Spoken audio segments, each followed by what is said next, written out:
Yo, what's up mga Kamarex? Panibagong araw, panibagong vlog na naman tayo. So ngayon, i-update ko lang kayo. Ang month natin ngayon ay March 18, 2024. So ngayon, nakakalipat na tayo dito sa may bagong bahay.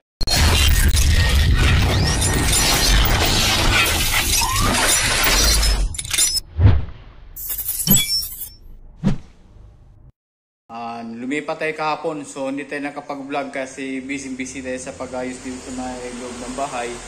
At yan, makikita natin na yun, nakasit up na yung TV natin at saka yung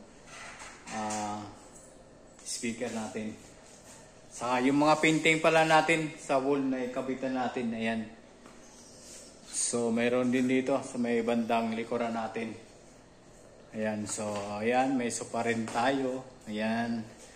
Tapos, ipapakita ko sa inyo yung mga gamit natin. So, switch na natin itong ilaw para maliwanag. So, yan.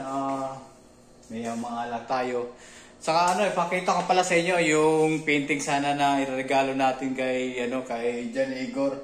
So, dahil sa tagal nito, ginawa to nung February 20, 2022. So, bali 2 taon na yung nakalipas.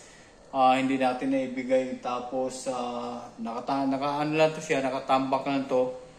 Kaya, binutas tong likod nito. Hindi anong bubuwit. Kaya yun, nasira na.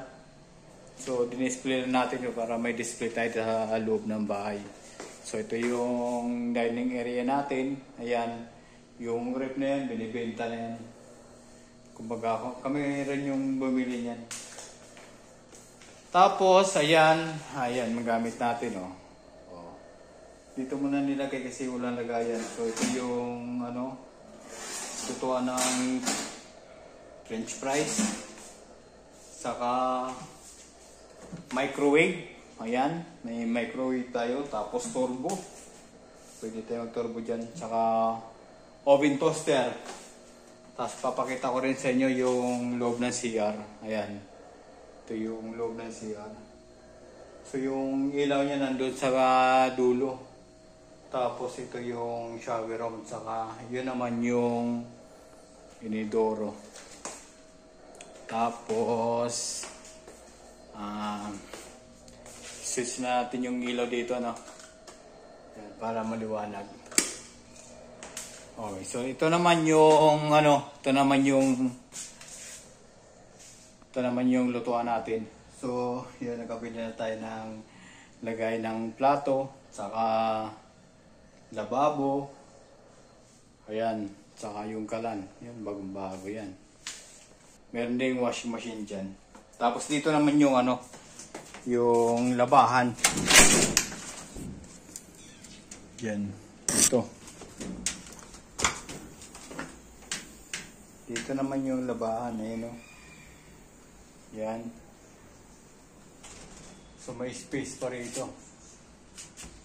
Pwede tayo yung tumambay dyan. So lilibot ko lang dito sa loob ng bahay.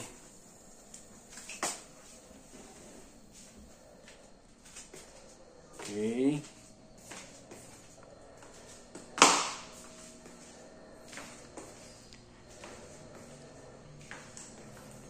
So dito tayo ulit sa loob ng bahay.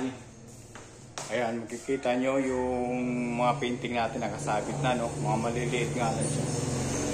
Tapos, papakita ko sa inyo yung U-box natin.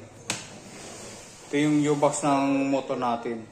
So ito pala yung U-box natin. Ayan. So natanggal to sa motor natin. So kaya pala siya tumalsik kasi nabasag pala siya. Ayan, kita nyo, may basag pala. Kaya pala siya humiwalay dun sa motor natin. Ayan pa, Kaya pala siya lumipad. Pero yung natin, helmet natin, ayun, okay pa naman siya. Hindi siya masyado napuruan kasi tumalsik din yan, Kaya yung ulo natin yung sumalo sa semento, kaya nasugatan yung ulo natin. May mayroong 7 tahi. So, Ayan, yung bali yung isang kwarto pala. Yan, yung kwarto na yan. Hindi po yan pinapagamit kasi dyan tinatambak yung mga gamit ng may-ari. Kaya ito lang yung ginagamit na kwarto. Malaking kwarto yan. Kaya yun, ito yung salas. So, napakalawak na ang bahay. So, naglakad-lakad na tayo. Ang natin, ang sabi ng doktor ay maglakad tayo sa 20. Pero ngayon nagpa-practice ako maglakad kasi kailangan ko nang mabalik sa trabaho. Kaya, ayun, pinapractice ko na yung sarili ko na maglakad. So, papatayin na natin yung ilaw dito. Kasi hindi naman ginagamit. Yung pala yung loob ng rep natin. Tatak nito LG. Yan. So, yan mga ulam. Tapos ito naman mga gulay.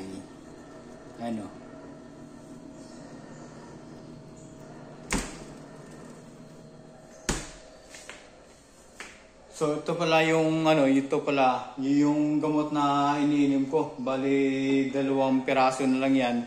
Hindi na tayo umiinom ng gamot na dun sa naoperahan kasi magaling na nga siya. Bali ang iniinom ko na lang itong calcium at saka vitamin C. So kumpleto tayo sa mga ganyan. Kaya mabilis tayo naka-recover. So napakalawak dito sa area na to. So pwede tayong mag-video okay. Ayan Pwede tayong mag-video okay diyan. Bali magpapakabit pa tayo ng internet para pwede natin magamit 'yan. So yun lang. Dito na natin tatapusin ang ating vlog. Thanks for watching guys. Bye-bye.